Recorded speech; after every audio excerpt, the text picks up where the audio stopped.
Días a todos, buen día, tarde, noche, dependiendo.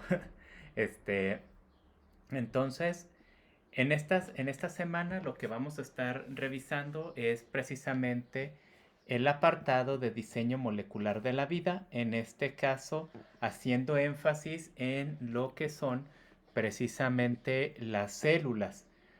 Como ya lo hemos visto, o como ya hemos visto en la semana pasada, pues obviamente vimos cómo se origina, de dónde es de que van haciendo precisamente el estudio de esta ciencia, pero ahora, precisamente, y como lo recordarán, vimos un poquito de cuáles son las monedas energéticas, NADH, ATP, y ahora toca de en qué órganos o en dónde es que sale precisamente esta energía. Para eso vamos a hablar de este diseño molecular. Entonces, para esto vamos a entablar lo siguiente. Como objetivo para esta sesión, vamos a comprender precisamente cuál es el diseño de la vida como tal. Y para eso necesitamos entender unos términos muy sencillos, que es precisamente, primero, que todo está precisamente unido, o que todo se va a basar precisamente en la célula. Y antes de ver precisamente toda la célula, hay que ver esa morfología, es decir, cómo es que está hecha la célula. Ujú. Bien, un término base aquí es citología, que va a ser obviamente la ciencia que estudia las células.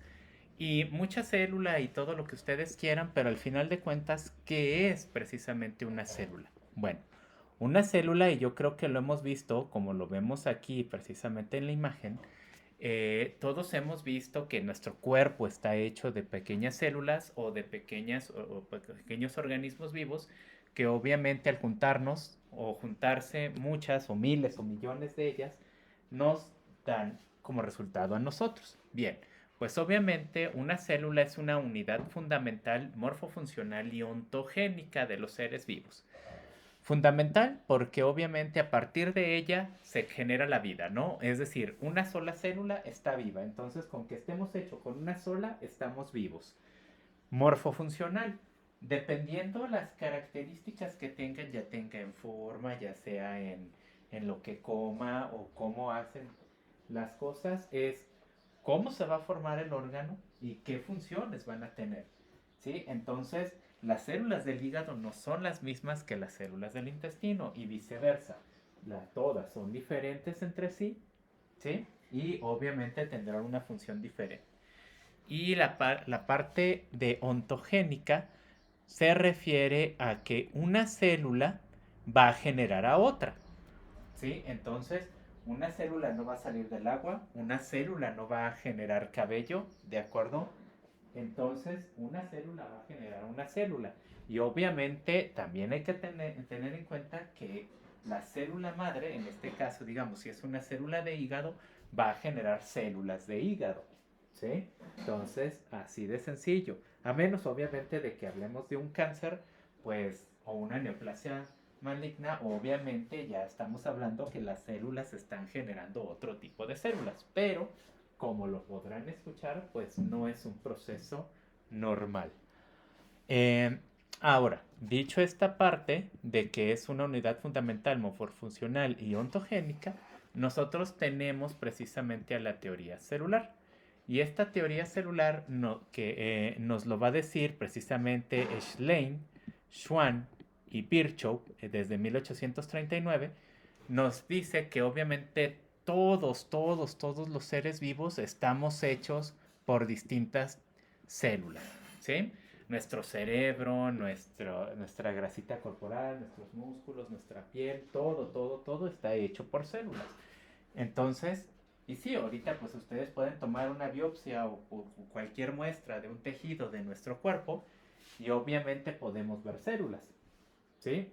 Y obviamente cada una de estas genera esta parte de ontogénesis, ¿no? Una célula se deriva de otra.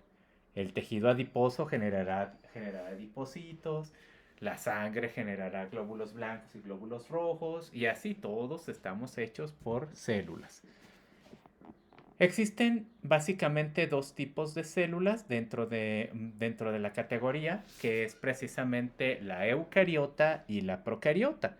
Entonces, estos dos tipos de células son los que controlan precisamente a todos los organismos vivos. Y una de ellas es la nuestra. Para ver entonces esto, vamos a entender, aquí vemos precisamente la imagen entre eucariota y procariota, que obviamente procariota es la bacteria y la eucariota es la célula animal o la de los humanos, pero básicamente si lo vemos así en la imagen, dirán, bueno, pues la forma, ¿sí? La forma es el primero y la procariota tiene este pequeño flagelo o esta pequeña colita. Hay otras características que las diferencian de nuestras células. En este caso, bueno, aquí tenemos células también, tanto neurales, bacterianas o células de planta, ¿de acuerdo? Que también son diferentes entre cada una de ellas. Pero básicamente, ¿cuál es la diferencia entre una y otra? ¿Sí? Entre célula eucariota y procariota. Bueno, si se fijan entonces, la célula eucariota, uno de los principales diferenciaciones es precisamente que tiene una mayor evolución. ¿Sí? Entonces, y en esto en cuestión de mayor evolución, no es en cuestión de tiempo, sino más bien en complejidad, de que necesita más cosas para comer, hace más funciones, mientras que la célula procariota está menos evolucionada, es decir, come unos nutrientes muy específicos y nada más esos. Vamos a mencionar que nada más consuma glucosa y además no puede realizar tantas funciones, ¿vale? Otra, de hecho, dentro de lo que nosotros decimos, una de las principales diferencias es precisamente el núcleo. Mientras que en la célula eucariota, que ¿cómo llamarlo? Que el nombre significa tal cual núcleo bien definido, entonces obviamente la célula eucariota posee núcleo y de hecho lo vemos aquí en moradito, ¿no? Mientras que la célula procariota no tiene el núcleo. Lo que vemos aquí en color naranja es su material genético, ADN o RNA, ¿sí? Pero no está protegido por absolutamente ningún núcleo. Entonces, esa es una diferencia. Otra, nuestro ADN, el de la célula eucariota, es lineal, es decir, nosotros lo vemos dentro y parece pequeño hilito, ¿sí? Pequeños hilos por todas partes. Aquí dentro del órgano moradito se alcanza a ver precisamente unas rayitas, ¿vale? Entonces, ahí, además, nosotros tenemos en cuenta que nuestro ADN, si yo dibujo aquí una línea, de acuerdo, este sería mi ADN, pero vamos a tener unas pequeñas bolitas alrededor de todo el ADN a las cuales nosotros llamamos histonas. Y esas proteínas sirven precisamente como conservador y para conservador de que no se destruye el ADN por cualquier medio y también sirve para que se puedan compactar o que el mismo ADN se vuelva pequeño y se conformen los clásicos cromosomas, que ya lo iremos viendo más adelante. Mientras que en el caso de la célula procariota o bacteriana, pues no tiene absolutamente nada de esto, únicamente es ADN en forma de circulito, es decir, yo aquí dibujo un pequeño óvalo y ese sería el ADN de la bacteria, ¿sí? Entonces es precisamente la gran diferencia entre uno y otro. Ujú. Además, nosotros vamos a tener dentro de las células eucariotas, vamos a tener un ADN de reserva, que este caso es ADN circular parecido al de las bacterias, pero se encuentra en otro organelo, que en este caso nosotros lo vemos aquí en amarillo, este, que es precisamente la mitocondria. En este caso la mitocondria contiene precisamente lo que es ADN del padre, ¿sí? Entonces, si lo quieren ver dentro de esta forma, todo el núcleo que está, perdón, todo el ADN que está dentro del núcleo se encuentra lleno de ADN por parte de la mamá, mientras que la mitocondria es ADN por parte del papá. Entonces, ahí nada más metiendo un poquito de herencia, ¿no? Cómo es que se da em, este traspaso de información genética. Y por la otra parte, pues las células bacterianas pues tienen algo que se llama nucleoide o plásmidos, que no es como tal ADN, son fragmentos de ADN. Y estos fragmentos de ADN lo único que nos sirven es precisamente para la resistencia a los antibióticos. Entonces, mientras que el ADN del papá en la eucariota nos da ciertas características, eh, acá en la célula procariota no nos da nada más que una reserva en contra de ciertos medicamentos. Entonces, básicamente esas son hasta ahorita 4 diferencias. ¿Existen más? Claro que sí. Uno, y ya lo habíamos dicho, pues es el metabolismo complejo. Nosotros, y simplemente hay que fijarnos, nosotros no solo comemos una cosa. Vamos, no solo comemos azúcar, no solo comemos sal, no solo comemos agua. Nosotros consumimos de todo. Somos omnívoros, o bueno, si son veganos igual, pues consumen varias cosas, pero es un metabolismo complejo y lo necesitamos de todo, ¿no? Mientras que el metabolismo, entre comillas, simples de las procariotas, pues puede ser obviamente, pues nada más consumen agua y azúcar, listo, ¿sale? Y eso no es porque nada más necesiten eso, sino más bien porque es lo básico, indispensable que pueden consumir. Después de eso podrán mutar y consumir algo más, pero sigue siendo un metabolismo más sencillo o una fuente de nutrientes más simple que la que nosotros tenemos. Ahora, la mitosis o la división que tenemos en la célula eucariota se divide en dos, mitosis y meiosis, que por un lado la mitosis genera dos células hijas, ¿de acuerdo? Y la meiosis en este caso generará 4. Características en una célula eucariota es que tanto estas dos como estas 4 van a ser todas diferentes entre sí. Así como nosotros no somos una copia exacta de nuestros padres, ¿de acuerdo? Por ejemplo, si nacen, no sé, vamos a mencionar que mamá y papá tienen dos hijos, esos dos hijos son diferentes tanto entre uno y otro como de papá y mamá, ¿sí? Entonces, así de simple. Mientras que, por ejemplo, en lo que es la célula procariota, nosotros nos tenemos algo que es la biopartición o la gemación. En este caso tenemos igual dos células, nada más dos, pero en este caso las células que salgan son clones idénticos de la célula madre. En este caso, si nosotros fuéramos células procariotas, por ejemplo, yo sería exactamente, pero exactamente igual a mi papá o a mi mamá, ¿no? Entonces, pero exactamente. O sea, tendría el mismo sexo, tendría la misma forma de pensar, la misma alimentación, mismo peso, exactamente todo, ¿no? Pero sería un clon idéntico de ella o de mi papá, dependiendo, ¿sí? Entonces, esa es la pequeña diferencia. Mientras que en la célula eucariota hay variedad genética, es decir, todos somos diferentes, en la célula procariota todos son iguales. Ujú. Ahora, dentro de los órganos que tiene, si se fijan por dentro, cada una de las células tiene un organito. En la célula procariota no se ve tanto, pero en la célula eucariota sí se alcanzan a ver. Esa es una parte que se ven muy muy bien los organelos en la célula eucariota y además pues obviamente podemos decir que sí tienen o no tienen pared, es decir, están recubiertos, ¿sí?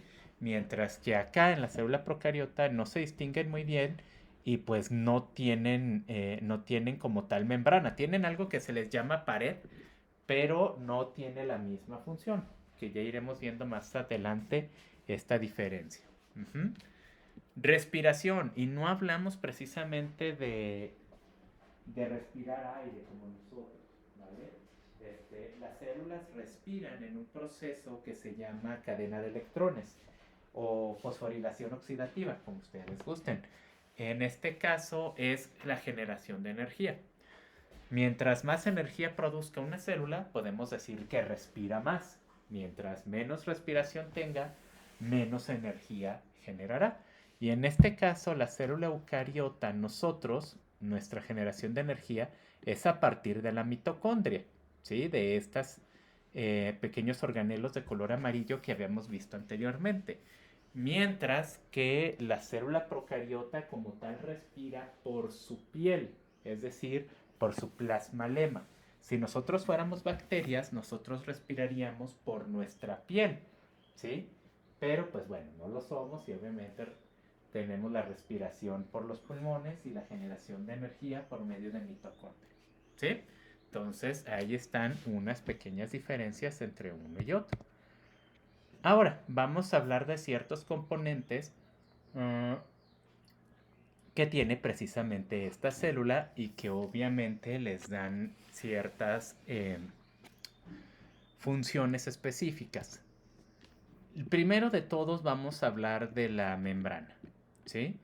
Ya hemos visto o ya sabrán precisamente desde prepa que es una bicapa fosfolipídica con proteínas integrales y periféricas. En pocas palabras, ¿sí?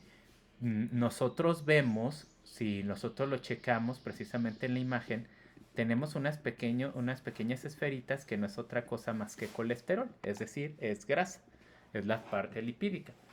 Y por dentro de la misma membrana tenemos unas patitas delgaditas, estas que estoy poniendo, y son precisamente la parte del fosfato.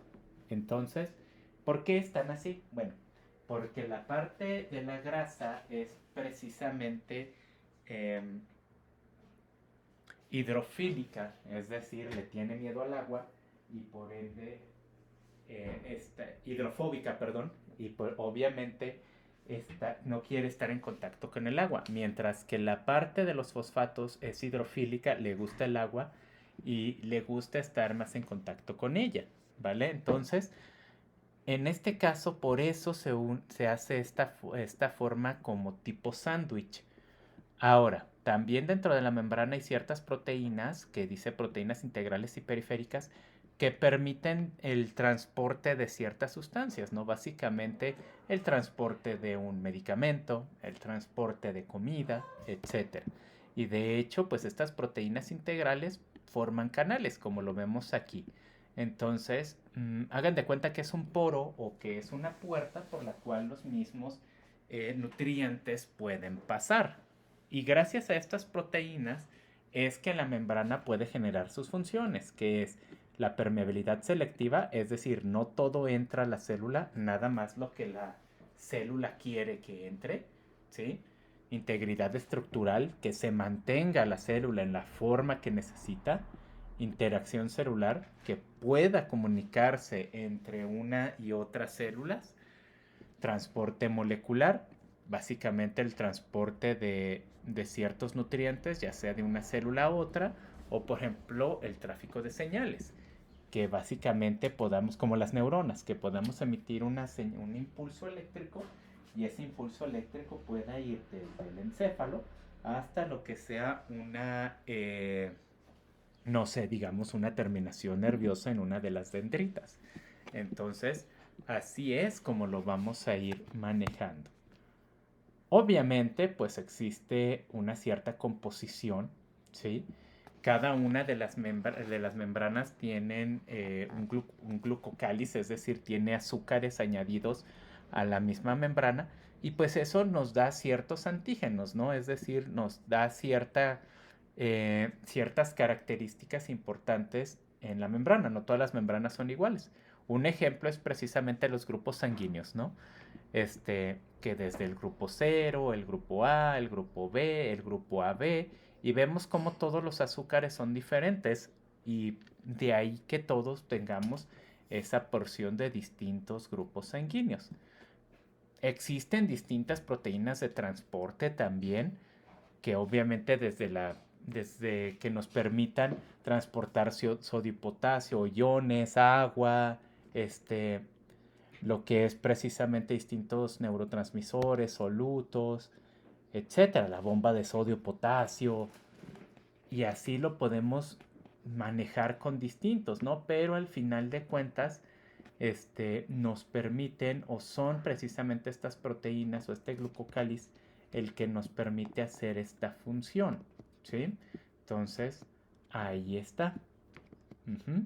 Ahora, aparte de la membrana, tenemos otro que es precisamente el citosol, ¿sí? Que no es otra cosa más que el líquido o, o toda la porción acuosa de la célula que no sea precisamente los organelos. De hecho, por eso aquí en la imagen vemos que están los organelos todos en distintos colores y está algo en blanco. Bueno, Si hacemos el contraste, si ahora ponemos en azul todo lo que no sea organelos, lo vemos como es aquí. Y pues esa parte azul, es decir, lo que era antes blanco, ese es el citosol, ¿va? Básicamente sería como nuestra agua, ¿sí? Ustedes saben que nuestro cuerpo está hecho en un 70% de agua y pues obviamente sería nuestro citosol, ¿sí? Entonces, ahí está. ¿De qué está hecho? Pues obviamente de agua.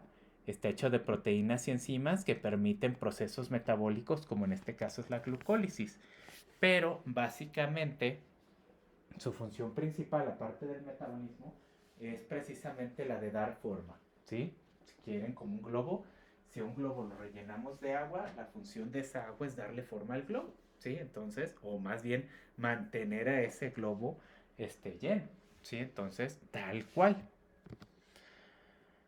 Ahora, hablando de organelos, nosotros tenemos diversos organelos. Nosotros los vamos a dividir en dos tipos, los que tienen membrana y los que no tienen membrana, ¿sí?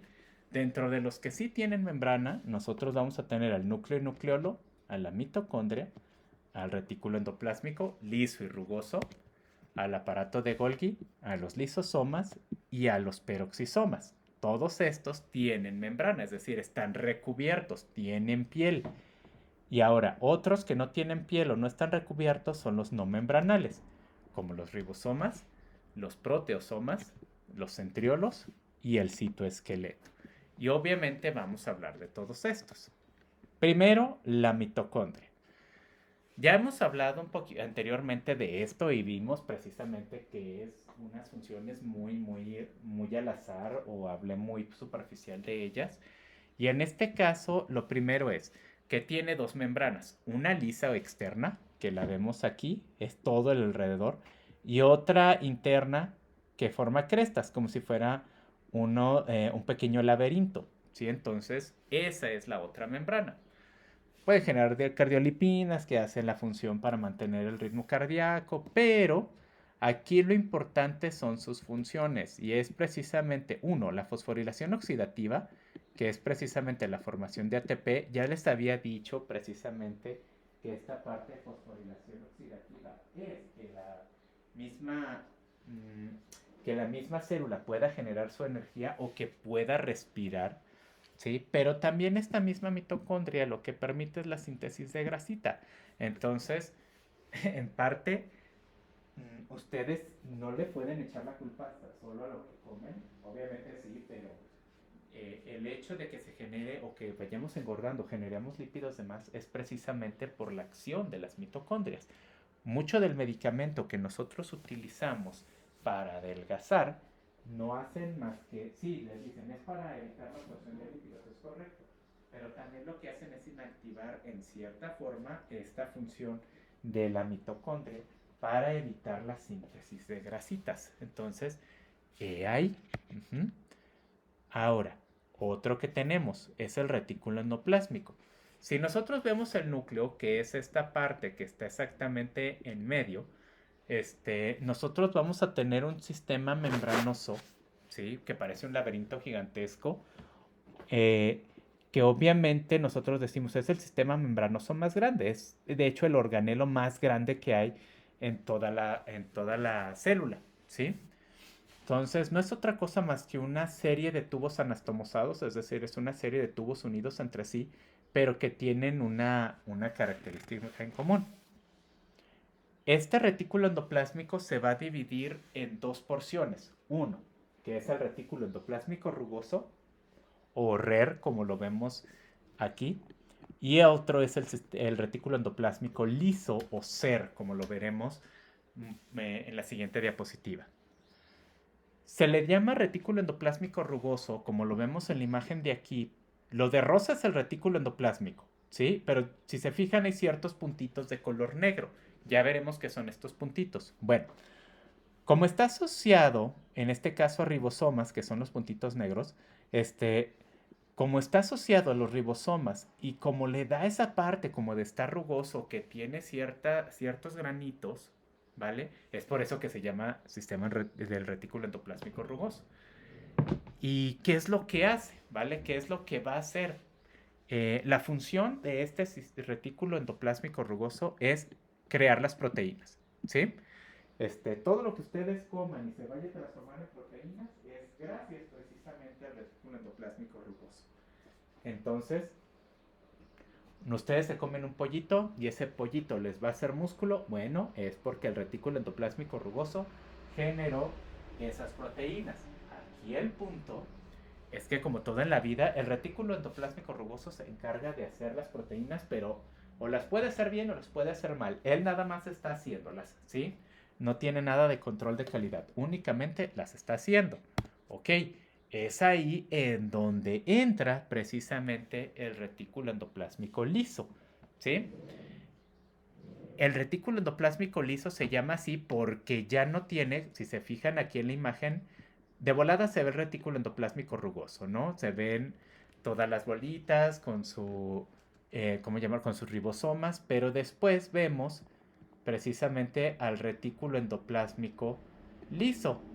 Es decir, igual, un laberinto pequeñito, pero ya sin nada de ribosomas. Entonces, ahora va a tener este, dos funciones muy sencillas. Una que es darle el mantenimiento a las proteínas. Ojo, nada más está de, ¿sabes qué retículo endoplásmico rugoso? Sí, hiciste tus proteínas, pero están un poquito feas, ¿sí? Entonces, yo las voy a embellecer poquito, básicamente les pone un poquito de maquillaje, las empieza a acomodar, las pone guapas, vamos a llamarlo así, ¿sí? Entonces, nada más les está dando un poquito de control de calidad. Y otro, ¿de acuerdo? Es precisamente que la función principal del liso es secuestrar calcio, en este caso absorbe precisamente el calcio que nosotros almacenamos en nuestros huesos y por último hace esa contracción muscular. Ujú. Entonces va a ser precisamente que si nosotros nos movemos, ¿de acuerdo? Es sí por lo que está haciendo nuestros músculos, pero nuestros músculos a su vez lo están haciendo precisamente porque nuestro retículo endoplásmico liso le da la energía a esos músculos, ¿sí?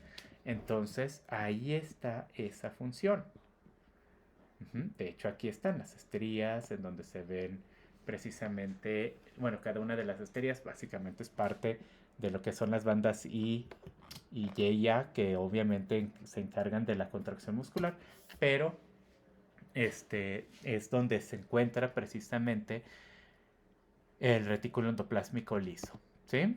Ahora, el aparato de Golgi. Yo les había dicho, bueno, si nosotros nos regresamos a esta imagen, nosotros nos fijamos que hay una terminación hasta abajo que es precisamente como si fuera un coral. Ese va a ser el aparato de Golgi. Ujú. Y ese aparato de Golgi, que nosotros lo vemos aquí, ese aparato de Golgi se va a encargar. Recuerden que el liso se encargaba obviamente, del movimiento muscular, pero también una función es de que empezaban a ponerle control de calidad a las proteínas del retículo endoplásmico rugoso. Bueno, quien va a terminar de decir, esta proteína ya está bien hecha y ya sirve al 100% es el aparato de Golgi, ¿sí? Que obviamente tiene varias caras, la cis, la medial y la trans. Pero al final de cuentas, lo que él hace es, ¿sabes qué? Yo me voy a encargar de que la proteína como tal vaya a estar funcionando bien, ¿sí? Todo lo que hayan hecho el retículo endoplásmico rugoso y liso, yo lo voy a poner bien. Es el gerente de calidad, si lo quieren ver así. ¿De acuerdo? Es nuestro auditor en todas las veces que ha ido los hospitales, lo que ustedes gusten, pero al final de cuentas es el que va a estar checando que las proteínas queden al 100, ¿sí? Es su única función. Nada más que todo lo que esté haciendo el retículo endoplásmico rugoso y liso queden bien para la función de nuestro cuerpo. Ujú. Ahora, existen otros, los lisosomas. Estos son cuerpos pequeñitos, ya no son órganos tan grandes como la mitocondria o los retículos. En este caso, los lisosomas no es otra cosa más que vamos a llamarlo, más que un pequeño organito circular como el que vemos acá arriba, ¿qué le dice? Son organelos enzimáticos especializados con un pH ácido, en este caso de 5, ¿sí? Entonces, este básicamente forma parte como si fuera el estómago de nuestro cuerpo. ¿Por qué? Porque estos lisosomas van a esperar a que, no sé, vamos a pensarlo, que la célula consuma cualquier cosa, ¿no? Que consuma glucosa y esa glucosa se tiene que metabolizar. Entonces, ¿cómo la va a metabolizar? Bueno, entra precisamente, vamos a tomar en cuenta esta imagen, entra la glucosa, aquí dice que es una bacteria, pero bueno, vamos a poner que sea glucosa. En este caso entra la glucosa y nuestro lisosoma se le va a unir precisamente a lo que es la glucosa que acabamos de consumir. Entonces, el lisosoma se va a unir, va a lanzar, ¿de acuerdo? Lo que son distintas enzimas, como la sulfatasa, la glucosidasa, cualquiera de estas. Y estas enzimas que parecen ácido van a destruir la glucosa y la van a transformar en energía, ¿de acuerdo? Entonces, básicamente eso es lo que van a estar realizando los lisosomas. Otra vez es como si fuera nuestro estómago. Va a estar metabolizando. Ahora, vamos a tener otro que son los peroxisomas. Son muy, muy, muy parecidos a los anteriores, ¿de acuerdo? De hecho, aquí les dice son microcuerpos unidos a membrana. Básicamente, si nos vamos al anterior, también están dentro, pero voy a dibujarlos aquí en la pura orilla, ¿de acuerdo? Entonces están ahí y ellos se van a encargar, básicamente de desintoxicar a la célula. Por ahí dice que contiene enzimas oxidativas. En este caso nos va a ayudar para si el paciente en este caso está consumiendo altas cantidades de alcohol, ¿de acuerdo? Entonces, ¿cómo es que al final de cuentas ese alcohol sale de nuestro cuerpo? Muchos dicen, pues es que está sudando, es que está orinando, sí, wow, es que se consumió unos chilaquiles bien picositos o se hidrató con Gatorade, lo que ustedes quieran, y perdón por el comercial. Pero al final de cuentas, realmente quien lo hace o quien está haciendo toda esta función son precisamente los peroxisomas.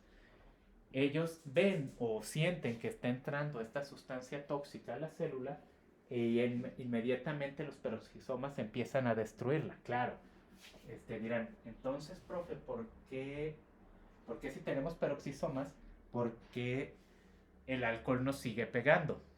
Bueno, obviamente depende de la cantidad, ¿no? A lo mejor si tomas una, una cubita o si te tomas una cerveza, no pasa nada. En cierta forma no es que pase nada, es de que el peroxisoma eh, lo puede degradar esa cantidad de alcohol. Sin embargo, ya cuando se toman muchísimas, 1 litro, 10 litros, de acuerdo, bueno, 10 litros ya es una intoxicación, pero ya el que estén consumiendo demasiado de esta sustancia tóxica, obviamente el peroxisoma ya no puede con él, ya es demasiada la concentración que debe de destruir y por eso es de que ya empiezan los efectos, pues obviamente de que está ebrio el paciente o por ejemplo la intoxicación que hablaba hace un momento. Y sí, con el tiempo, el mismo peroxisoma podrá ir degradando el, el alcohol o las sustancias tóxicas, pero es obviamente el tiempo en que durará, en este caso, el paciente en un estado ebrio. Entonces, eso es por poner como ejemplo precisamente el alcohol. Lo podemos hacer con otro, el cigarrillo, la droga, etcétera, etcétera. Pero obviamente así es como sirven estos peroxisomas. Los ribosomas, que básicamente son las fotocopiadoras de nuestro cuerpo, básicamente lo que hacen son dos proteínas, una subunidad mayor, que es la que está arriba, y una subunidad menor. En este caso, lo que van a hacer precisamente entre las dos es que pase el ARN o una copia del ADN y luego lo va a leer, ¿sí? Y va a generar una copia, pero no bueno, sí una copia de RNA, pero lo que va a ir haciendo es transformando todo el ARN en proteínas, ¿sí? Entonces, básicamente, el perdón, el ribosoma va a leer al ARN y lo va a traducir en proteínas. Ujú.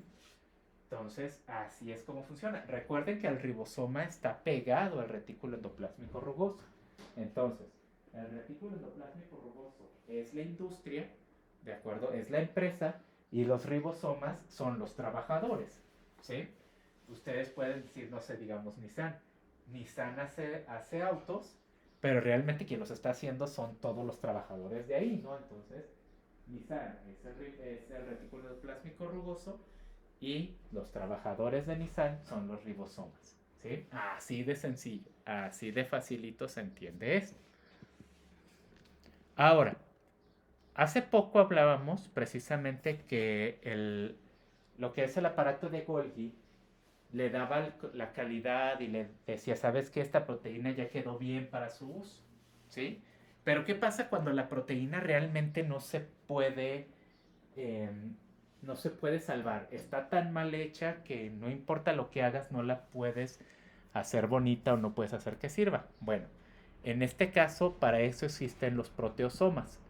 Los proteosomas son proteínas, o bueno, son enzimas, de acuerdo, que se encargan de buscar a lo que son precisamente las proteínas mal hechas o mutadas.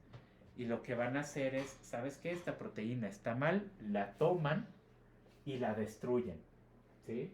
Y ya con eso mismo que acaban de destruir, tratan de formar una nueva proteína. Pero básicamente ellos son de, ¿sabes qué? Esto no sirve, lo destruimos, ¿de acuerdo? Y con eso vamos a tener. Ahora, lo malo aquí es de que luego si se sale de control, si hay demasiados proteasomas, pues puede generar enfermedades autoinmunes, ¿no? Recuerden que al final de cuentas nuestras células tienen proteínas y si lamentablemente los proteosomas detectan que alguna proteína en nuestro cuerpo está mal, empezarán a destruirlas y es donde empieza nuestro propio cuerpo a atacarse a sí mismo. Entonces, no todas las enfermedades autoinmunes funcionan así, lo sabrán, pero es un principio base para que se vaya entendiendo. Ujú. Ahora, los centriolos. Los centriolos no es otra cosa más que los huesos de nuestro cuerpo, ¿no? Es básicamente le dan esa estructura a la célula, permiten que se soporten los organelos, en este caso nuestros huesos, recuerden que permite que en, bueno, que básicamente estén pegados ahí o que estén anclados los músculos y que nosotros nos podamos mover. Y obviamente el peritoneo que se clave ahí y que obviamente no se muevan los órganos, etcétera, ¿no? Entonces, básicamente esos son los centriolos, únicamente para fijar a los organelos y que no se muevan para todas partes. Ujú. Si nosotros juntamos muchos centriolos, pues obviamente formaremos un citoesqueleto. Si nosotros juntamos muchos huesos, formaremos un esqueleto. Es lo mismo, ¿vale? Entonces, básicamente el citoesqueleto es esa unión de muchos centriolos y obviamente podemos generar esta, bueno, que esté precisamente la célula en una forma característica y que obviamente se pueda mover de una manera establecida. Ujú. Ahora, cuando nosotros comemos mucho, obviamente se nos generan lonjitas, se nos genera una alta cantidad de grasas. Aquí también puede pasar lo mismo, pero en este caso, si la célula consume mucho, no es de que engorde, sino que se le forman inclusiones. Y puede ser de lo que ustedes quieran, ¿no? Dependiendo de lo que esté consumiendo de más la célula. Puede ser de glucógeno, de grasa, de pigmentos, de cristales, de azúcar, de lo que ustedes gusten, ¿sí? Entonces, básicamente recuerden, la célula como tal no va a engordar. Lo que va a hacer es generar inclusiones. ¿Para qué sirven? Para nada. Únicamente están ahí como un exceso, ¿va? Entonces ahí vemos distintos tipos de inclusiones, en este caso de grasita, ¿va? O de pigmentos, incluso de glucógeno. Y por último, lo que es precisamente el núcleo, pues bueno, el núcleo obviamente no es otra cosa más que un organelo que nos permite el almacenamiento de lo que es precisamente el mismo ADN, ¿sí? Entonces, debemos entender que también algunas células no tienen precisamente núcleo. Por ejemplo, los eritrocitos, ¿no? Son células anucleadas. Entonces, ¿sirven? Sí, de acuerdo. No todas las células con núcleo tienen función. En este caso, los eritrocitos no tienen núcleo y sirven para el transporte de oxígeno. Sabemos que en lugar de núcleo tienen un grupo hemo que está exactamente en la parte del medio y ese permite el transporte del oxígeno. Existen otros que tienen un solo núcleo y que son altamente metabólicos, como son los osteocitos y los osteoblastos, en este caso para la generación y la resorción del hueso. Uh-huh. Que tienen dos núcleos, como es el caso de los hepatocitos o de las células del hígado, que obviamente tienen dos núcleos porque el hígado tiene una actividad metabólica que da miedo, ¿no? Obviamente entre el almacenaje de glucosa, el almacenaje de sustancias tóxicas, lo que es tratar de generar energía. Entonces, para eso se explican los dos núcleos. O pueden ser multinucleadas, como lo que son las fibras musculares, o el sarcolema. Entonces, aquí vemos una sola célula que sería en rosa, tiene 1, 2, 3, 4, 5, 6, 7, 8. Simplemente de aquí tenemos 8 células, 8 núcleos, perdón, y es solamente una célula. Obviamente también por la gran cantidad de energía que necesita el músculo, ¿no? Puede también variar el núcleo de posición, estar en la zona central, estar en una zona un poquito más alejada del centro, estar en la parte periférica, es decir, en los extremos, poder estar en la parte de abajo, en la parte de arriba, en la ser de forma oval, tener una forma realmente extraña, es decir, no tener una forma definida, como el caso de las neuronas, o que tenga múltiples núcleos, múltiples lóbulos, ¿no? Entonces, como es el caso en este caso de los glóbulos blancos, que tienen un solo núcleo, tiene múltiples lóbulos, o pareciera que tiene muchos núcleos, pero únicamente tiene uno. Y al final de cuentas el núcleo alberga también al nucleolo, que no es otra cosa más que una cantidad de, de ADN puro, ¿sí? Y que obviamente nos va a ir diciendo qué tan vieja o qué tan joven es una célula.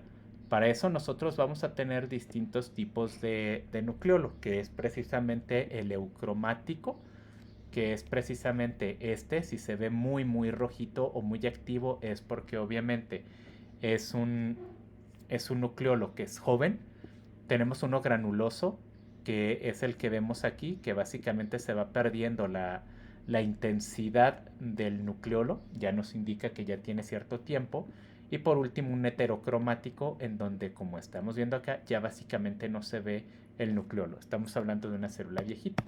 Entonces, aquí está, ¿no? Nuevamente, uno eucromático, a lo mejor por aquí está, que es un granuloso, y obviamente esta otra, ¿sí? Esta, que es heterocromático, que no se alcanza a ver, ¿sí? Entonces, ahí están precisamente todos los organelos que tiene precisamente la célula, todo lo que hemos visto, todo lo que pueden determinar. Entonces, con esto y para la sesión de esta semana, es lo que básicamente se pueden basar y es lo que podemos estar manejando en este fin. Uh-huh. Si tienen alguna pregunta o duda, pues ya saben que me lo pueden contactar por este método.